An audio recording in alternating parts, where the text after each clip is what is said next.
Before the very first strike is thrown in a Muay Thai fight, you'll see a series of rituals take place that you may not understand. Fighters will enter the ring wearing the Mongkhon and the Pra Jiad and circle the ring as Sarama music plays. They bow 3 times in the center, they perform a ceremonial dance. Many will also carry Sak Yant Tattoos. So in this video we're going to break down each Muay Thai ritual, what it means and how it originated. First, let's start with the Wai Khru, where the fighter bows 3 times in the center of the ring before the fight. The Wai Khru is a traditional Thai ceremony that is older than Muay Thai itself. Wai means to pay respect and Khru means teacher. In traditional Thai culture, knowledge was sacred. Skills, especially dangerous ones, were not considered personal property. They were gifts passed down through generations. To use that knowledge without acknowledgement was believed to invite misfortune. The Wai Khru originated as a way to honor one's teacher, the teacher's teachers, and the ancestors who preserved the art. A Muay Thai fighter will perform a bow for each as a way to show humility, a public admission that I did not create this power myself. In traditional belief, this act of respect also served a protective role. A Muay Thai fighter who performed the Wai Khru was believed to remain under the protection of his teacher, lineage, and ancestors. A fighter who did not was believed to step into violence without that protection. And only after this respect is shown can the fighter justify stepping into danger, in which the fighter then must also declare who he is. Which brings us to the Ram Muay, the ceremonial dance performed after the Wai Khru. Ram means dance, and Muay means boxing. The roots of the Ram Muay lie in ceremonial war dances and ritual movements performed by soldiers before battle. In ancient Thai society, warriors performed ritual movements to prepare for violence. These dances invoked courage, expressed readiness, and declared identity. These movements communicated intent before contact. As Muay Thai evolved from battlefield fighting into structured combat, these movements were preserved. That's why the Ram Muay varies so widely. Some movements reference animals, others reference mythic warriors, others draw from historical roles like hunters or soldiers. Many reflect a gym's philosophy: patience and balance, sharpness and alertness, composure and restraint. The Ram Muay acted as an introduction. A Muay Thai fighter performs the Ram Muay to show where he comes from, which gym shaped him, and how he understands combat. Spiritually, the Ram Muay announces, "This is who I am, this is how I fight, this is where I come from." This is so violence does not begin anonymously and identity is established first. This reduced uncertainty and chaos in a time when fighters often met without knowing each other. But identity alone did not protect a fighter from harm. For that, protection had to be given. When a Muay Thai fighter enters the ring, you'll see them wearing a Mongkon. The Mongkon originates from protective head charms and blessing rituals used by warriors and monks. In Thai culture, the head is the most sacred part of the body. It is the seat of the spirit. Because of this, head coverings carried spiritual weight.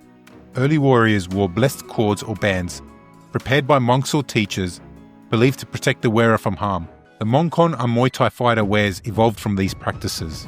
Spiritually, it represents protection before danger, blessing from one's teacher, and connection to lineage. This is why a fighter never places the Mongkon on himself. It must be bestowed. To wear it meant you are recognized, you are protected, and you do not fight alone. When the Mongkon is removed before the fight, the meaning is clear and it marks a transition. The teacher's role is now complete.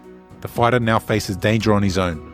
But even alone, Muay Thai fighters did not enter violence disconnected from life. They carried something with them. That brings us to the Pra Jiad, the armband worn by Muay Thai fighters during the fight. The Pra Jiad originated from soldiers going to war. According to Thai tradition, before battle, mothers would tear a strip of cloth from their clothing and tie it around their son's arm. The belief was simple and powerful. A mother's love would protect him. The cloth represented maternal protection, emotional grounding, and a reminder of home. As Muay Thai emerged from warfare, the Pra Jiad remained. Spiritually, it anchors the fighter to humanity. No matter how violent the moment becomes, the fighter is reminded who he is, who he fights for, and who waits for him beyond the fight. This is why the Pra Jiad stays on during combat, because violence must not sever him from home. It stays with the fighter through danger, fatigue, and fear. But some forms of protection were never meant to be worn or removed. They were meant to last a lifetime, which are the Sak Yant Tattoos. Unlike the Mongkol or the Pra Jiad, Sak Yant is permanent. Many Muay Thai fighters carry Sak Yant tattoos because protection was believed to be strongest when bound directly to the body. Sak Yant originates from ancient Khmer and Thai belief systems, where sacred symbols, geometry, and script were believed to hold power. Long before modern religion, warriors believed protection could be blessed into cloth, forged into weapons, and eventually written into the body itself. Sak Yant emerged from this belief. Applied by monks or arjans through ritual and prayer, these markings were believed to provide protection from harm, strength in combat, courage under fear, and clarity in chaos. But Sak Yant came with rules. Protection was conditional. The power of the tattoo was believed to depend on how the wearer lived. Breaking moral codes, like lying, abusing others, disrespecting teachers, was believed to weaken or remove its protection. In this way, Sak Yant didn't just protect warriors, it restrained them. Power was permitted only when discipline was maintained. That belief mattered in a world where warriors were capable of serious harm. Sak Yant served as a permanent reminder. Violence without morality leads to destruction, but even protected warriors could not fight anywhere. The space itself had to be prepared, which leads us to when Muay Thai fighters circle the ring. Circling the ring originates from space-sealing rituals found throughout the Thai animist belief. In these traditions, land is not neutral. Spirits inhabit space, dangerous acts must be contained. Before warfare, ceremonies were performed to acknowledge the ground and separate it from ordinary life. Muay Thai inherited this belief.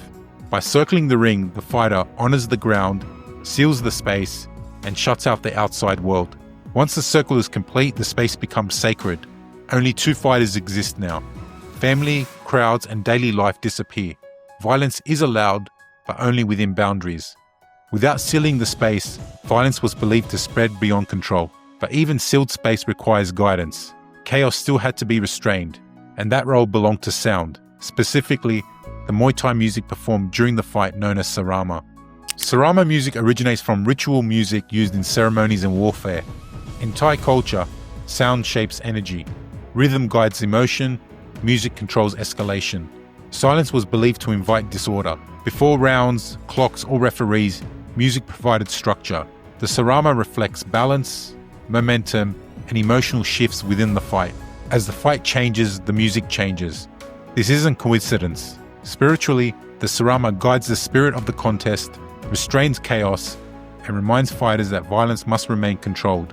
When the fight ends, the music ends. The sealed space opens, the outside world returns.